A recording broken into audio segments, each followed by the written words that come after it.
Hi Fred, hope you had a lovely weekend.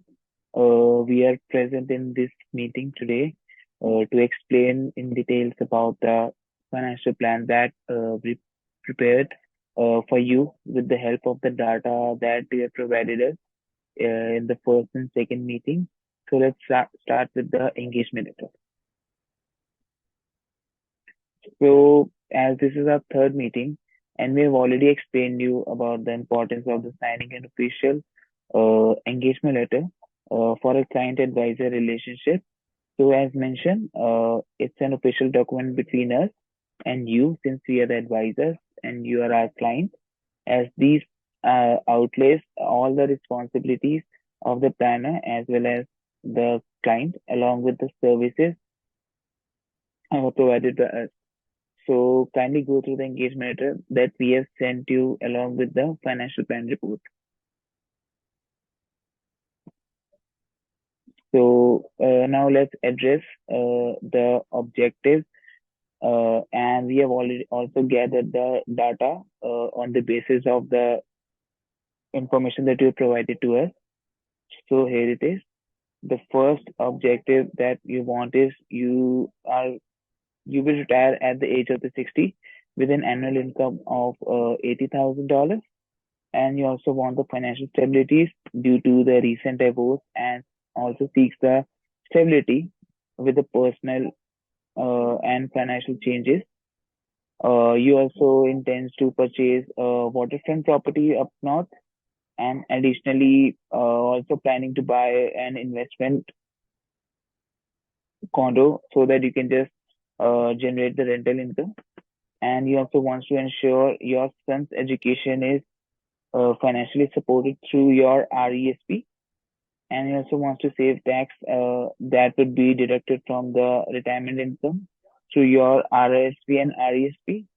And the last objective on the basis is that you want to retire in the 8 years to travel and enjoy the hobbies.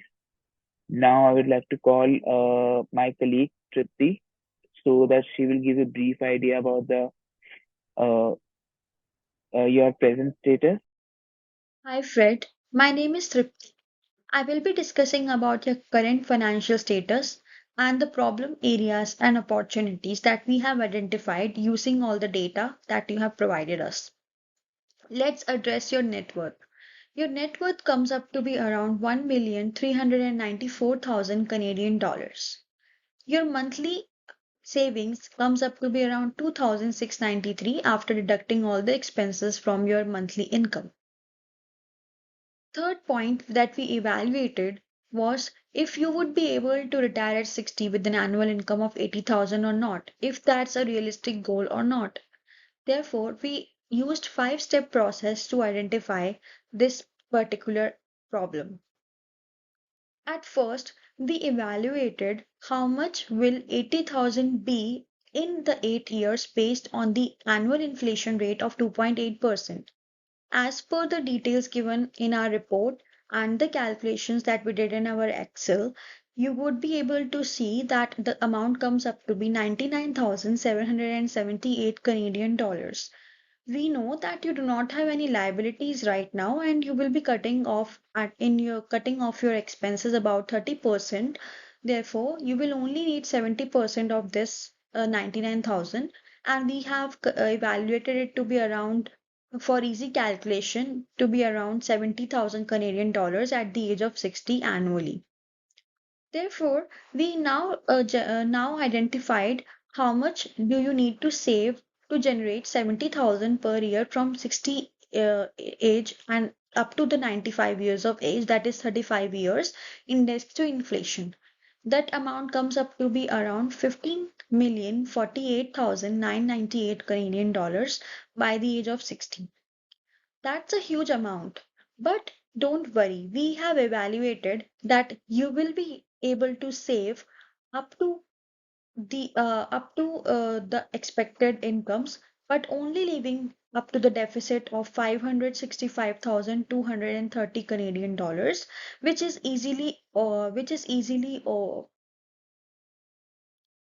can be easily overcome. Therefore, now let's discuss what strategies do we need to apply to achieve this target. So the appropriate strategies and about presenting the plan, we first need to identify how much will you which how much is 80,000 a year up to the years of 35, which is 2.8 million Canadian dollars. And to achieve this goal, we have also identified that you save yearly after deducting all the retirement contributions and the monthly expenses. You can save up to around 13,836 yearly. This can be used in your strategies and the objectives that you want to achieve in during your retirement. Let's talk about strategies. The first strategy that we recommend you is to invest and maximize in TFSA for tax-free income. If you contribute $7,000 per year from the age of 52 to 60, you will be able to save up to $69,282,000, assuming that you'll be getting 6% annual return on these, which this amount can be withdrawn at any point of time, and you will be withdrawing these funds without reducing the total amount of the contributions that you have already made for that year, and you will not be paying any tax on this. Second, we recommend you to maximize your RRSP contributions. Since since maximizing your TFSA is not enough to bridge that gap of 586,000 Canadian dollars, we recommend that you also maximize your TFSA to also maximize your RRSP and contribute around $3,000 per year, which will be accumulating around 29,692 at the age of 60 for you. Third strategy that we recommend is to delay the receipt of CPP and OAS until age of 65. As we have assumed that you will be getting 80% of the maximum CPP limit that the government gives to all the Canadians living in Canada, all the residents living in Canada. Therefore, you will be able to uh, grow your CPP benefit by up to 0.7% and your OAS benefit by up to 0.6% each month that you will be deferring. Talking about your child's future education, we recommend you to contribute the maximum amount to the lifetime of the RESP, which is 50,000. So you currently have 44,000 in your RESP account. We recommend that you fill the gap of the 6,000 Canadian dollars and sum up to be around 50,000 for your child's future education. Let's address the last and not the least strategy, which is the using cottage sale proceeds and your potential income from sale of your current house for your real estate plans. As you discussed with us that you want to build a new house and you want to buy a waterfront lot for that, therefore we recommend that you should incorporate the proceeds that you will receive from the cottage sale and your future home sale. This will also help you to build wealth and estate for your child and secure his future.